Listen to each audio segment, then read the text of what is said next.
오늘 본문은 이제 이스라엘 백성들이 본격적으로 여리고성 공략 준비에 들어가는 그런 본문인데요. 우리 함께 오늘 본문 여호수아 2장 1절 말씀을 읽는 것으로 설교를 시작하도록 하겠습니다. 2장 1절입니다. 시작. 눈의 아들 여호수아가 시딤에서 두 사람을 정탐꾼으로 보내며 이르되 가서 그 땅과 여리고를 엿보라 하매 그들이 가서 라합이라 하는 기생의 집에 들어가 거기서 유숙하더니. 자, 여호수아는 현재 이스라엘이 진을 치고 있던 시딤에서 여리고 성으로 정탐꾼 2명을 파송을 하는데요. 파송받은 정탐꾼 2명은 여리고 성에 관한 정보를 수집하기 위해서 어디로 들어가냐면 성벽 위에 거주하고 있던 라합의 집으로 이제 들어갑니다. 여호수아와 이스라엘 백성들이 가나안 땅에서 가장 먼저 마주하게 된 여리고 성은 주전 8,000년경에 세워진 아주 오래된 성읍입니다. 지구상에서 가장 오래된 성읍 중에 하나가 바로 이 여리고 성읍인데요. 고고학적인 발견에 따르면 여리고 성은 성벽이 이중으로 되어 있었다고 합니다. 외벽이 있고 내벽이 있는 이중 성벽으로 이루어진 그런 성이었는데, 이 안쪽에는 내벽, 그 내벽 안쪽에 누가 사냐면 이제 상류층들, 또 지도자들, 지도층들이 이제 그 안에서 살았고요. 원래 이제 이 내벽과 외벽 사이에 이제 공간이 있는데, 이 공간은 흙이나 돌로 이제 채워놔서 이제 잘 함락되지 않도록 하는 그런 역할, 또 방어 무기를 또 이렇게 비치해 놓는 그런 공간이었는데, 나중에 이제 시간이 지나면서 이 공간 안에 사람들이 살기 시작한 겁니다. 근데 이 내벽과 외벽 사이에 어떤 사람들이 주로 살았냐면, 여러분 성 안에 있는 사람들 주로 상류층들, 지도층들이 살았습니다만 그 사람들로만 성이 돌아가진 않았겠죠. 허드렛 일 하는 사람들도 필요했을 것이고, 여러 가지 그들 상류층들, 지도층들이 살아가는데 편의를 제공하는 일들을 감당하는 이른바 하층민들이 필요했습니다. 그 하층민들이 이 외벽과 내벽 사이 공간에 이제 거주를 했던 거죠. 오늘 보면 15절 말씀 보시면 라합의 집이 성벽 위에 있었다, 그렇게 진술하고 있는데요. 성벽 위에라고 번역된 히브리어 표현이 어떻게 되어 있냐면 아주 독특하게도 성벽을 의미하는 호마와 벽을 의미하는 키르의 합성어로 되어 있습니다. 그러니까 벽을 의미하는 두 단어가 붙어 있어요. 이것은 외벽과 내벽으로 이루어져 있는 여리고 성벽을 반영하는 이제 그런 표현이라고 할 수 있겠습니다. 따라서 라합의 집이 성벽 위에 있었다는 것은 라합이 어디에 거주하고 있었다는 말입니까? 제가 설명드렸던 것처럼 외벽과 내벽 사이 여리고성 하층민들이 거주하는 그 공간에 라합의 집이 있었다, 이제 그런 말입니다. 본문은 라합이 기생이었다 말하고 있는데요. 아마도 라합의 집은 주점과 여곽의 기능을 이제 겸하고 있으면서 성한 사람들이나 아니면 여행객들에게 또 성적인 서비스 같은 것도 제공했던 그런 집으로 보입니다. 두 정탐꾼이 그런 라합의 집으로 들어간 곳은, 그것이 이제 외부인들이 의심받지 않고 들어갈 수 있는 공간이겠죠. 여곽의 기능이 있으니까 자연히 외부에서 들어온 사람들 여곽을 찾아가는 것은 당연하겠고, 또 그런 주점의 기능이 있었기 때문에 그곳에서 사람들 모여서 술도 마시고 이러면서 이런저런 성한 이야기들을 하게 되더란 말이에요. 정보를 얻기에 또 용이한 공간이었기 때문에 이제 라합의 집으로 들어갔습니다. 은밀히 들어가는데, 그런데 은밀히 두 사람이 그 성곽으로 들어갔음에도 불구하고요, 그 사람들이 이스라엘 진영에서 보낸 정탐꾼이라고 하는 사실을 여리고성 사람들이 금방 알아채 버립니다. 여러분, 그렇다는 것은 지금 여리고가 비상상 사태에 있었다는 거죠. 극도의 경계태세를 유지하고 있었던 그런 상태였다는 것을 알 수가 있습니다. 여러분, 모든 사람들을 다 추적하고 있었기 때문에 낯선 사람들 두 사람이 들어왔을 때 금방 알아챘던 거죠. 이스라엘의 정탐꾼에 관한 이제 제보를 들은 여리고 왕이 이제 급히 라합의 집으로 수색대를 보내서 그 정탐꾼을 잡으려고 합니다. 그런데 이제 여리고 수색대가 출동했다라고 하는 정보를 입수한 라합이 한 발 앞서서 이제 그 이스라엘 정탐꾼들을 지붕에 버려놓은 3대 이제 숨게 한 다음에 여리고 수색대를 맞이하죠. 여러분, 예전 시골에 보시면 볏집 같은 거 집에다 쌓아놓은 집들이 있었습니다. 그러면 이제 애들이 놀 때, 그때 당시에는 놀 게 많이 없었기 때문에 볏집 사이에 막 들어가서 숨고 그랬어요. 숨바꼭질하고 그럴 때. 여러분은 서울에 계셔서 잘 모르실 수 있겠습니다만은, 여러분 제가 시골 촌놈이라고 하는 사실이 이제 이런 것을 통해서 드러나죠. 제가 있었던 시골에는 그 볏집 사이 막 있어서 제가 숨고 그랬는데, 이 3대라고 하는 것이 팔레스타인의 3, 4월경쯤에 수확되는 그런 식물의 일종인데요. 팔레스타인 가옥의 당시 가옥의 특징을 보면 이제 지붕이 평평하게 옥상으로 되어 있습니다. 우리도 예전에 이제 그 옥상에다가 고추도 말려놓고 뭐도 말려놓고 이랬던 것처럼 거기에 곡식도 말려놓고 또 저장해 놓는 그런 창고 역할로 이제 그 지붕을 활용을 했는데 바로 거기에다 3대를 버려놨었고 그 더미에 이제 정탐꾼들을 숨긴 겁니다. 이스라엘의 정탐꾼들의 행방을 묻는 여리고 수색대의 탐문에 대한 라합의 대답이 오늘 보면 4절 5절에 기록되어 있는데요. 우리 함께 4절 5절 말씀을 한 목소리로 읽어보도록 하겠습니다. 시작. 그 여인이 그 두 사람을 이미 숨긴지라 이르되 과연 그 사람들이 내게 왔었으나 그들이 어디에서 왔는지 나는 알지 못하였고 그 사람들이 어두워 성문을 닫을 때쯤 되어 나갔으니 어디로 갔는지 내가 알지 못하나 급히 따라가라 그리하면 그들을 따라잡으리라 하였으나. 여러분 이거 보면 라합이 참 지혜로운 사람이라는 걸 하는 것을 알 수 있습니다. 여리고 수색대가 이미 알고 왔거든요. 거기 이스라엘 정탐관이 들어갔다는 거 알고 있는데 우리 집 안 왔다 이렇게 부인을 하면 의심하고 뒤졌을 겁니다. 그런데 어떻게 이야기하냐면 왔는데 잠깐 머물다가 나갔고 나간 지 얼마 안 됐기 때문에 바로 쫓아가면 잡을 수 있을 것이다. 여러분 그러니까요. 왔다가 갔고 방금 전에 갔다고 하니까 그 라합의 집 수색할 생각을 못하는 거죠. 놓칠 수 있으니까요. 조급한 마음에 라합의 집 수색하는 것도 잊어버리고 정탐꾼들 갔다고 하는 방향으로 이제 수색대들이 막 쫓아간 겁니다. 사실 라합이 여리고 왕이 보낸 수색대들을 속이고 이스라엘 정탐꾼들을 숨겨준 것은 여러분 어떤 행동이었냐면요. 목숨을 건 행동이었습니다. 발각되면 적과 내통한 혐의, 스파이 혐의를 받고 목숨을 잃을 수 있는, 자기 혼자만 죽는 게 아니라 집안 사람들 전체가 고초를 겪을 수 있는 그런 행동이었더라 말입니다. 그런데도 불구하고 라합이 자신의 생명을 걸고 이스라엘의 정탐꾼들을 도와줬다는 것은 라합이 누구 편에 서기로 확실하게 결단을 내렸다는 것입니까? 이스라엘의 편에 서기로 확실하게 결단을 내렸다는 것입니다. 여러분 어떻게 라합은 자신과 자신에게 속한 모든 가족들의 생명을 걸고 이렇게 단호한 결단을 내릴 수 있었던 것일까요? 그것은 라합이 이스라엘의 하나님이 어떠한 분이신지를 알았기 때문입니다. 단순히 이스라엘 군대의 위력이 강해서가 아니라 이스라엘의 하나님 여호와가 어떤 분이신지를 라합이 들어서 알고 있었기 때문에 이런 결단을 내릴 수 있었습니다. 여러분 이스라엘의 하나님 여호와를 향한 라합의 신앙 고백이 담긴 8절에서 14절 단락이 오늘 우리가 읽은 여호수아 2장의 중심 단락에 해당하는데요. 여호수아 2장의 구조를 분석해 보면은 이 단락이 중심 단락이라는 것을 알 수 있어요. 이런 구조로 되어 있습니다. 여러분 A, B, C, B-A-라고 하는 이런 구조를 일컬어서 교차 대칭 구조라고 하는데요. 이 교차 대칭 구조에서는 어디에 핵심 메시지 중요한 내용이 들어가냐면 중심부에 해당하는 저 C에 가장 중요한 내용이 들어가 있기 마련입니다. A-가 이제 같은 내용이죠. 여호수아가 파송한 내용과 여호수아에게 정탐꾼들이 귀하는 내용이 A와 A-를 이루고 있고 B와 B-에는 여리고성에 도착했고 라합이 정탐꾼들을 보호해준 이야기 B인데요.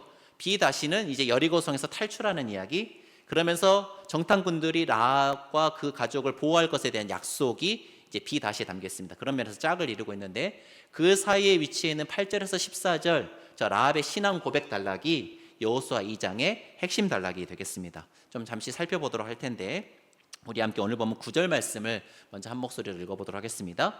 9절 말씀입니다. 시작. 말하되 여호와께서 이 땅을 너희에게 주신 줄을 내가 아노라. 우리가 너희를 심히 두려워하고 이 땅 주민들이 다 너희 앞에서 간담이 높나니. 라합이 첫 번째 어떤 고백을 하냐면 제일 먼저 했던 고백은 이스라엘 하나님 여호와께서 이 땅, 곧 가나안 땅을 이스라엘 백성들에게 주셨다는 사실을 내가 안다, 그렇게 고백을 합니다. 여러분 이거 사실 엄청난 고백이거든요. 가나안 땅은 당시에 여러 개 도시 국가들이 있었고요. 도시 국가들마다 섬기는 신들이 따로 있었습니다. 그런데 가나안 땅을 이스라엘 하나님 여호와께서 이스라엘에게 주셨다라고 하는 고백은 가나안 도시 국가에 존재하고 있는 그 모든 신들은 다 가짜다, 그런 뜻입니다. 그들이 이 땅의 주권을 가지고 있는 것이 아니라 이스라엘 하나님 여호와가 가나안 땅의 주권을 가지고 계시는 살아계신 하나님이시다라고 하는 고백이 이 라합의 고백인 거죠. 여러분 사실 이스라엘 백성들도 하나님의 그 놀라운 출애굽 권능을 목도하고 광야 여정 중에 하나님의 그 놀라운 인도하심과 권능을 목도했던 이스라엘도 이 믿음에 이르지 못해가지고요 38년 전 가데스 바네아에서 가나안 땅으로 진격해 들어가지 못하고 광야 38년 방랑을 하지 않았습니까? 그런데 여러분 그 하나님의 권능을 직접 목도한 이스라엘 백성이 아니라 하나님에 대한 풍어를 들어서 안 이방 여인이 하나님께 대한 이 명확한 신앙 고백을 하고 있는 것입니다. 엄청나게 놀라운 신앙 고백이 라합의 입에서 터져 나오고 있는 것이죠. 자, 그렇다면 어떻게 라합은 이스라엘의 하나님에 관한 이런 놀라운 지식과 믿음에 이를 수 있게 되었을까? 우리 함께 오늘 보면 10절 말씀을 한 목소리를 읽어보도록 하겠습니다. 10절입니다. 시작. 이는 너희가 애굽에서 나올 때에 여호와께서 너희 앞에서 홍해 물을 마르게 하신 일과 너희가 요단 저쪽에 있는 아모리 사람의 두 왕 시온과 옥에게 행한 일 곧 그들을 전멸시킨 일을 우리가 들었음이니라. 우리가 뭐 했음이라? 들었음이니라. 여러분, 라합이 이스라엘 하나님 여호와를 알게 되고 믿게 된 것은요, 그냥 하나님께서 행한 일을 들었기 때문입니다. 구체적으로 보면 무엇을 들었다는 말입니까? 홍해를 가르시고 이스라엘 백성들을 출애굽시키셨다는 것을 들었다는 거예요. 이거 몇십 년 전에 있었던 이야기냐면요, 40년 전에 있었던 이야기입니다. 여러분, 40년 전에 무슨 일이 있었는지 기억나십니까? 여러분의 생애에 무슨 일이 있었는지도 잘 기억이 안 나실 거고, 우리나라에서도 40년 전에 무슨 일이 있었는지 굵직굵직한 사건들 떠올리려고 하면 막 언뜻 떠오르지 않을 겁니다. 그런데 40년 전에, 그것도 그 지역에서 있었던 일이 아니라 저 이역 멀리 먼 곳에 있는 이집트 땅에서 있었던 일을 이 라합이 지금 듣고 고백을 하고 있는 것입니다. 그만큼 40년 전 하나님께서 최강대국이었던 이집트를 물리치시고 홍해를 가르셔서 이스라엘 백성들을 그곳에서 건지신 사건이 고대 근동 수많은 사람들에게 충격적인 사건으로 다가왔던 겁니다. 엄청나게 놀라운 일로 여겨졌고, 그것이 지금도 회자되고 있을 만큼 이스라엘을 출애굽시키신 하나님의 권능에 대한 소문이 고대 근동을 지금까지도 강타하고 있었던 거죠. 뿐만 아니라 라합은 비교적 최근에 있었던 일도 이제 알고 있다 이야기하잖아요. 무슨 일이냐면 요단 동편에 있는 아모리 왕 시온과 바산 왕 옥을 하나님께서 물리치시고 이스라엘 백성들에게 그 땅을 주셨다는 사실도 알고 있어요. 여러분, 40년 전 홍해를 가르시고 이스라엘 백성들을 탈출시키신 하나님, 그리고 요단 동편 땅 그토록 강대했던 나라 아모리 왕 시온과 바산 왕 옥을 물리치신 하나님이시기 때문에 그 하나님께서 요단 서평 땅 가나안 땅도 이스라엘 백성들에게 주실 것을 자신은 확실히 믿는다, 이렇게 고백을 하고 있습니다. 여러분, 그것을 라합이 어떻게 알게 되었다고요? 듣고 알게 되었다는 거예요. 들음으로 말미암아 알게 됐고, 그 들음을 통해서 믿음이 이르렀단 말입니다. 여러분, 로마서 10장 17절에 아주 유명한 말씀이 있죠. 믿음은 무엇에서 나며? 들음에서 나며 라고 하는 말씀이 있습니다. 여러분, 믿음이 생기려면 일단 뭐 해야 한단 말이에요? 들어야 한다는 말이에요. 하나님 말씀을 들어야 믿음이 생긴단 말입니다. 여러분, 이 자리에 계신 분들 중에서 제가 대부분은 아주 잘 예수님을 믿고 신앙의 기쁨을 누리고 계시는 분들인 줄 제가 알고 있습니다만은, 몇몇 분들은 좀 인질처럼 끌려 계신 분들 있는 줄 압니다. 가정의 평화를 위해서 할 수 없이 마지못해 앉아있는 분 계시고, 이 자리에 앉아있는 것이 상당히 고역인 그런 분들도 몇 분 계시다고 제가 알고 있는데, 여러분, 제가 그런 분들을 위해서 기도하고 있는 기도의 제목이 있어요. 무슨 기도를 드리고 있느냐? 설교 말씀이 들려지게 해달라, 이제 그렇게 기도하고 있습니다. 지금 당장은 믿음이 생기지 않더라도 꾸준히 듣다 보면 조금씩 하나님의 말씀이 이제 그 마음에 쌓여가는 거죠. 아마도 여러분, 콩나물 물 주면 물 다 빠져도요, 콩나물 자라는 것처럼 안 들리는 것 같아도 하나님의 말씀이 그 영혼에 차곡차곡 쌓이기 시작하면 어느 순간 그렇게 꾸준히 쌓인 말씀 사이로 하나님께서 그 사람 찾아가셔서 만나주시는 때가 반드시 온단 말이에요. 하나님 말씀이 들려지는 은혜가 있기를 주님의 이름으로 축복합니다. 이미 말씀을 듣고 그 믿음이 그 안에 들어가서 이제 하나님의 자녀로 살아가고 계신 분들 계시잖아요. 여러분, 그런데 제가 신방 같은 데 가보거나 또 기도 제목을 여쭤보면요, 다 이제 그런 마음이 있으신 거죠. 내 믿음이 성장하기 원합니다. 내 믿음이 자라가기를 원합니다. 그렇게 기도 제목 내시는 아주 신령한 분들이 계십니다. 그런데 믿음이 자라가려면요, 무엇이 들려야 한다는 말이에요? 다른 방법이 없습니다. 하나님의 말씀을 들어야지만 믿음이 자라는 거예요. 하나님의 말씀을 꾸준히 들어야지 믿음이 성장하는 것이죠. 말씀의 연료가 공급될 때만이 믿음의 열차가 달려갈 수 있는 것입니다. 우리의 믿음이 날로 자라가고 견고해질 수 있도록 하나님 말씀 듣는 일에 더욱 열심 내시는 우리 한강의 모든 권속들 다 되시기를 주님의 이름으로 축복합니다. 자, 그렇게 이스라엘을 출애굽시키신 하나님, 홍해를 가르신 하나님, 요단 동편 땅을 이스라엘에게 주신 하나님에 관한 소식을 전해 들은 라합은 하나님이 어떠한 분이신지에 관한 아주 명확하고 바른 지식을 갖게 되었는데요. 우리 함께 오늘 본문 11절 말씀을 한 목소리로 읽어보도록 하겠습니다. 11절 말씀입니다. 시작. 우리가 듣자 곧 마음이 녹았고 너희로 말미암아 사람이 정신을 잃었나니 너희의 하나님 여호와는 위로는 하늘에서도 아래로는 땅에서도 하나님이시니라. 위로는 하늘에서도 아래로는 땅에서도 하나님이시다라고 하는 말은 여러분 온 우주 만물을 주관하시는 분이 하나님이시다, 그런 고백입니다. 여러분 이 고백이 구약에 딱 3번 나오는데요. 이 여호수아 2장 11절 라합의 고백 말고 신명기 4장 39절, 열왕기상 8장 23절 포함해서 성경에 3번밖에 나오지 않는 고백인데 라합이 이 위대한 고백을 하나님 앞에 올려드린 거죠. 여러분 온 천지를 주관하시는 분이 하나님이시다라고 하는 말은 자신의 삶, 자신의 가문도 주관하시는 분이 하나님이시다, 그런 뜻이고, 나는 그 하나님께 내 삶을 드리겠다라고 하는 신앙의 결단이기도 한 것이죠. 나는 오직 하나님만을 섬기겠다라고 하는 신앙의 결단이 이 고백에 담겨 있습니다. 여러분 예전 개역 한글판에는 상천하지 하나님 그렇게 번역이 되어 있는데, 하나님께서 온 우주 만물을 주관하신 하나님이시라면 마땅히 나 또한 하나님만을 섬기며 하나님만을 의지하며 살아가겠습니다 라고 하는 믿음의 고백이, 이 믿음의 결단이 이 고백에 담겨 있는 것이죠. 여러분 이런 신앙 고백과 더불어서 이제 라합이 정탐꾼들에게 어떤 정보를 주냐면요, 지금 자기를 비롯해서 온 가나안 사람들, 여리고성 사람들을 포함해서 온 가나안 땅 사람들이 이스라엘 하나님 여호와, 상천하지 하나님, 위로는 하늘에서도 하나님, 아래로는 땅에서도 하나님이신 온 천지의 주권을 갖고 계시는 그 하나님께서 행하신 일로 말미암아 가나안 사람들이 심히 두려워하며 간담이 다 녹아내렸다, 이제 그런 정보를 전해줍니다.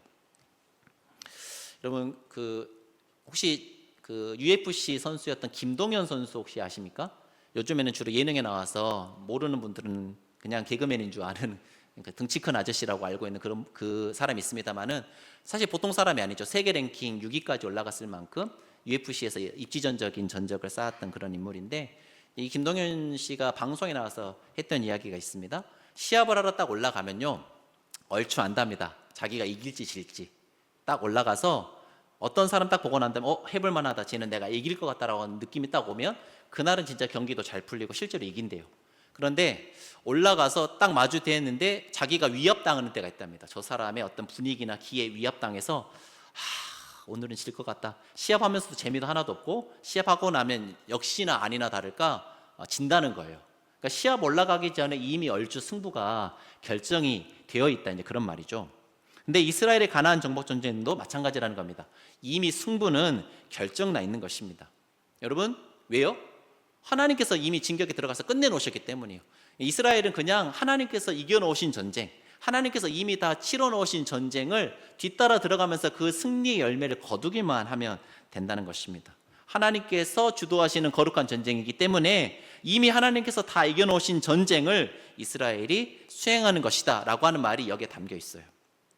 여러분 9절 말씀에 보시면요, 가나안 땅 주민들이 이스라엘을 심히 두려워하고 있다 말하고 있는데, 이때 두려워하다라고 번역된 히브리어 단어가 에마라고 하는 단어입니다. 근데 이 단어는 두려움, 공포라는 뜻을 가지고 있어요. 근데 이 단어가 어디에 쓰였냐면 출애굽기 23장 27절에 이 에마라고 하는 단어가 쓰이고 있는데, 함께 읽어보겠습니다. 27절 28절 시작. 내가 내 위엄을 내 앞서 보내어 내가 이를 곳에 모든 백성을 물리치고 내 모든 원수들이 내게 등을 돌려 도망하게 할 것이며, 내가 왕벌을 내 앞에 보내리니 그 벌이 히위 족속과 가나안 족속과 헷 족속을 내 앞에서 쫓아내리라. 여러분 27절에 내 위엄을 앞서 보낸다 할 때 위엄이라고 번역된 그 히브리어 단어가 에마입니다. 그러니까 하나님께서 이스라엘이 들어갈 때 이미 여러분 이거 40년 전 시내산에서 하나님께서 말씀해 주신 거예요. 너희들이 가나안 땅 진격에 들어갈 때 내가 앞서서 내 위엄, 공포, 두려움을 보내가지고 그 땅 백성들의 간담을 높게 해서 이미 전쟁 끝내놓겠다, 그런 말입니다. 그것을 그 다음 절에는 왕보를 보내겠다, 그렇게 표현하고 계시죠. 여러분 우리 가데스 바네아에서 그 12정탐꾼, 특히 10정탐꾼이 보고할 때 어땠습니까?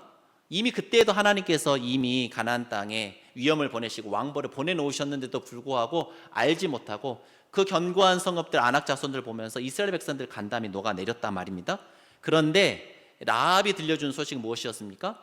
이미 그들의 간담이, 가나안 땅 사람들의 간담이 녹아 있고 하나님께서 이미 그 땅을 이스라엘 백성들에게 주셨다라고 하는 소식을, 그 정보를 라합의 입을 통해서 이제 전해 듣게 된 겁니다. 그리고 이제 그 소식을 24절에 보시면 이제 그 여호수아에게 가서 정탐꾼들이 전하죠.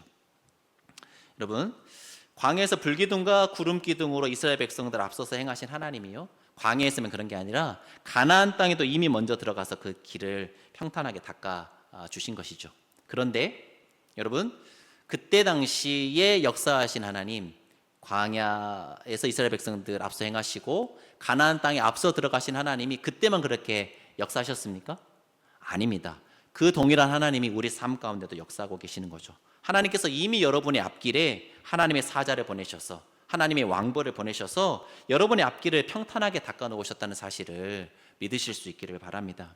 하나님께서 이미 이루어 놓으셨으니요, 비록 인생에 굴곡이 있고 여러분 앞서 가시는 길 어떤 일이 닥칠지 여러분 모른다 하더라도 걱정하실 필요가 없습니다. 하나님께서 이미 앞서 행하셔서 여러분의 삶을 가장 선한 길로 인도해 가고 계시는 것입니다. 그러니 우리 앞서 행하신 하나님께 우리 삶의 모든 주권을 맡기고 모든 염려와 근심과 두려움 다 내려놓고 오직 하나님의 인도하심 따라서 담대히 인생의 길 걸어나가시는 우리 사랑하는 한강의 모든 성도님들 다 되시기를 주님의 이름으로 축복합니다. 자, 마지막으로 이스라엘의 하나님께서 행하신 위대한 일을 전해 듣고, 그래서 이스라엘의 하나님이 어떠한 분이신지에 대한 분명한 지식과 믿음을 갖게 된 라합이 어떤 삶의 선택과 결단을 내렸는지 살펴보고 말씀을 맺으려 하는데요, 우리 함께 오늘 본문 12절 13절 말씀과 18절에서 21절 말씀을 좀 연이어 읽어보도록 하겠습니다. 12절 13절 말씀 먼저 읽겠습니다. 시작. 그러므로 이제 청하노니 내가 너희를 선대하였은즉 너희도 내 아버지의 집을 선대하도록 여호와로 내게 맹세하고 내게 증표를 내라.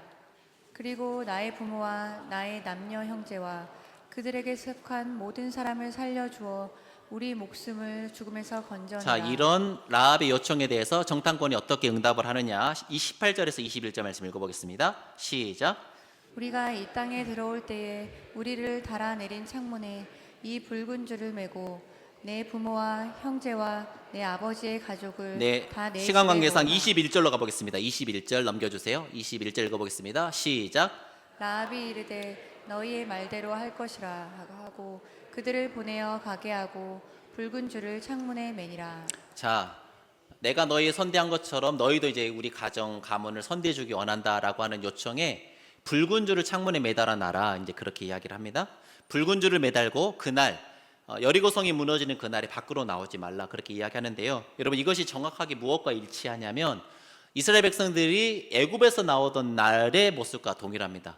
잘 아시는 대로 문설주가 임방에 어린 양의 피를 발라놓고 그 집안에 머물러 있으면요, 죽음의 사자가 그 집을 건너 뛰어서 가고 구원을 받잖아요. 마치 그런 것처럼 붉은 줄을 창문에 매달아 놓으면 여리고성이 심판받는 그날 붉은 줄이 창문에 매달려 있으면, 그리고 그 집 안에 라합의 집안 사람들이 거주하고 있으면 그 집은 죽음의 사자가 뛰어넘고 이스라엘 군대가 뛰어넘어서 그 집은 구원을 받게 된다라고 하는 그림이에요.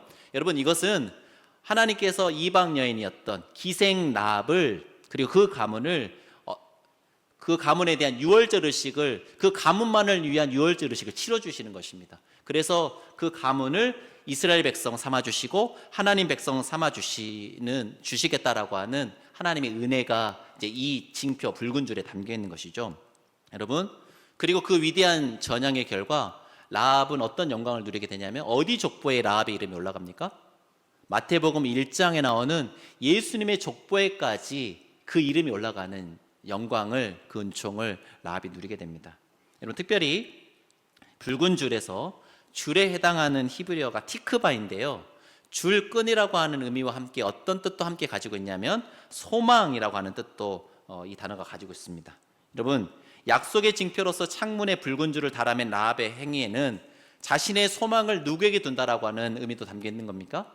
이스라엘 하나님 여호와께 자신의 소망을 둔다라고 하는, 다른 건 내가 소망 삼지 않고 다른 모든 거 바라지 않고 오직 이스라엘 하나님 여호와만 바라고 의지하겠다라고 하는 라합의 결단이 붉은 줄을 창문에 매단 이 행위에 담겨 있는 것입니다. 그리고 라합의 그 믿음과 소망을 받으신 하나님께서 라합뿐만 아니라 라합의 모든 집안 사람들까지 구원해 주시는 놀라운 은총을 라합에게 베풀어 주신 것이죠. 말씀을 맺겠습니다. 라합은 하나님이 행하신 위대한 일을 전해 듣고 이스라엘 하나님이 어떠한 분이신지에 대해서 알게 되었고 믿게 되었습니다. 그렇게 들으면서 믿음을 얻게 된 라합은 하나님을 온 천지의 주권자시라 바르게 신앙 고백하면서 자신의 목숨을 걸고 하나님께로 온전히 전향하는 위대한 믿음의 결단을 감행했습니다. 사랑하는 성도 여러분, 우리 역시 예수 그리스도를 우리의 구주로 영접하고 예수님이야말로 온 세상의 주권자이시자 우리 삶의 유일한 주인이시다, 그렇게 신앙 고백하고 계시지 않습니까? 그런데 그 신앙 고백이 라합처럼 과연 우리의 삶 전체를 관통하는 진정한 신앙 고백입니까? 그 신앙 고백이 내 삶 전부를 기꺼이 주님께 내어드리는 그 참된 믿음에 이르게 하고 있습니까? 오늘 본문의 라합은 자신의 그 신앙 고백을 지키기 위해 무엇을 걸었습니까?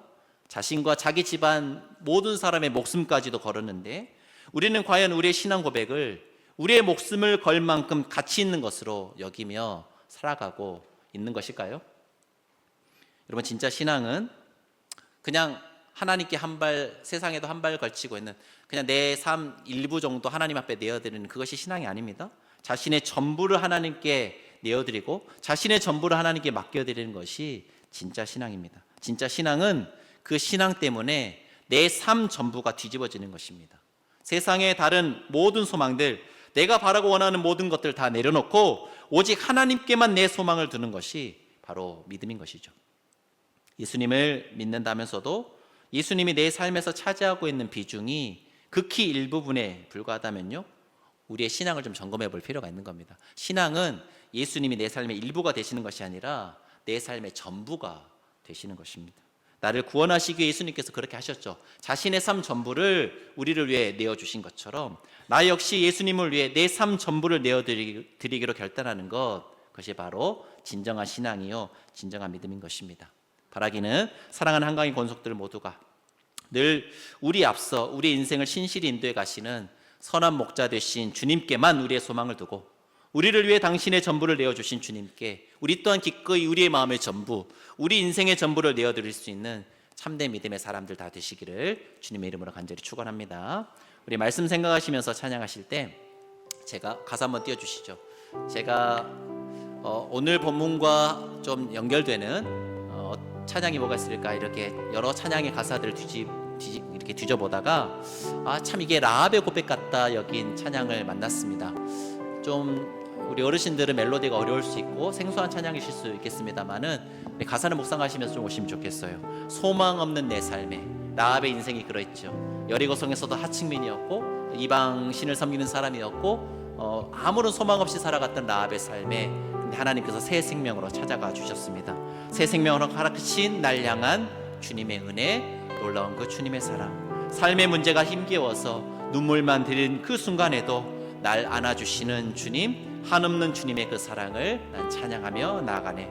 나의 믿음을 온전히 주님께 드려 나의 삶이 온전히 주님만을 향해 내 유일한 사랑 되시는 주님께 내 삶을 올려드리리. 믿음의 고백 담아 라합의 고백처럼 우리 또한 주님께 우리의 삶의 전부를 내어드리며 믿음의 고백을 주님 앞에 드리며 찬양하며 나가도록 하겠습니다.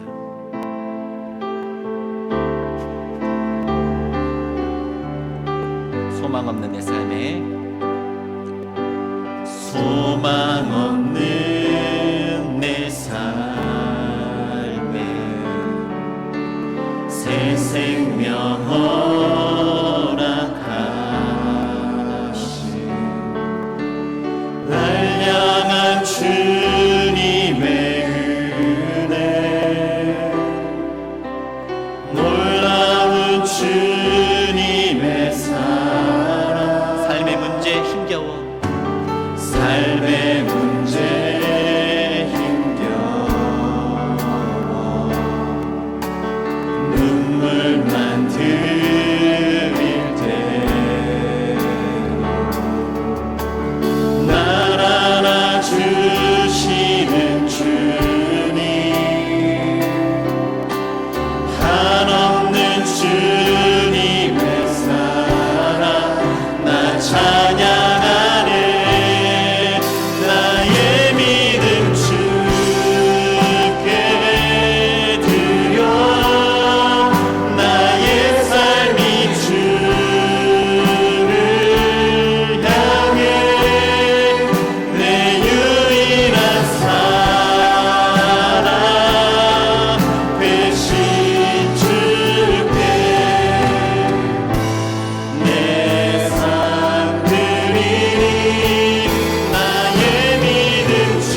없는 내 삶에 소망 없는 내 삶에 새 생명 허락하신 날 향한 주님의 은혜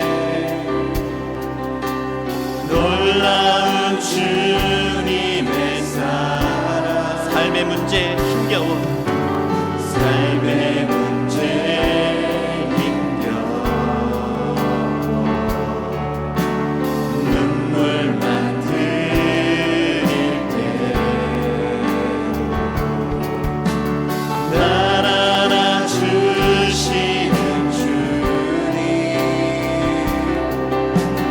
한없는 주님의 사랑 나 찬양하네 나의 믿음 주께 드려 나의 삶이 주를 향해 내 유일한 사랑 대신 주께 내 삶 드리니 나의 믿음 주께 드려 나의 삶이 주를 향해 내 유일한 사랑 되신 주께 내 삶 우리 마지막으로 고백하며 나갑시다. 나의 믿음 주께 드려 나의 믿음 주께 드려 나의 삶이 주를 향해 내 유일한 사랑 되신 주께 내 삶 드리니 나의 믿음 주께 드려 나의 삶이 주를 향해 내 유일한 사랑 되신 주께 내 삶 드리니 내 유일한 사랑 되신 주께 내 삶 드리니 내 삶의 유일한 사랑 되신 하나님, 비록 광야 같은 인생길 걸어가고 있지만 늘 불기둥과 구름기둥으로 우리 앞서 우리를 지키시고 보호하시고 인도해 주신 은혜에 감사와 찬양을 올려드립니다. 이미 주께서 우리 앞서 가시며 우리를 위해 모든 것을 이루셨다는 사실 온전히 믿고 신뢰하면서 믿음으로 담대히 우리 인생길 주님과 함께 걸어갈 수 있는 거룩한 주의 백성들 다 되게 하여 주옵소서. 하나님이 행하신 위대한 일을 듣고 하나님을 바르게 알고 믿게 된 라합이 자신의 목숨을 걸면서까지 자신의 삶을 온전히 하나님께로 전향한 것처럼 예수 그리스도를 구주로 믿는 우리 또한 우리 주님께만 우리의 소망을 두고 주님만을 믿고 의지하면서 주님을 위해 내 삶 전부를 내어드릴 수 있는 참 믿음의 사람들 다 되게 하여 주옵소서.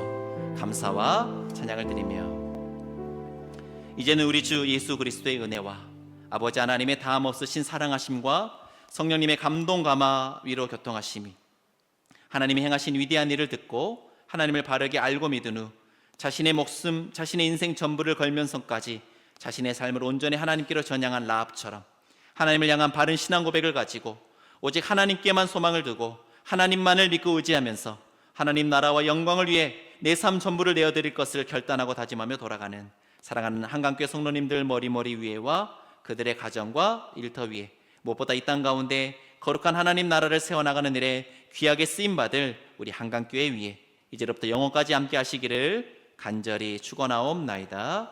아멘.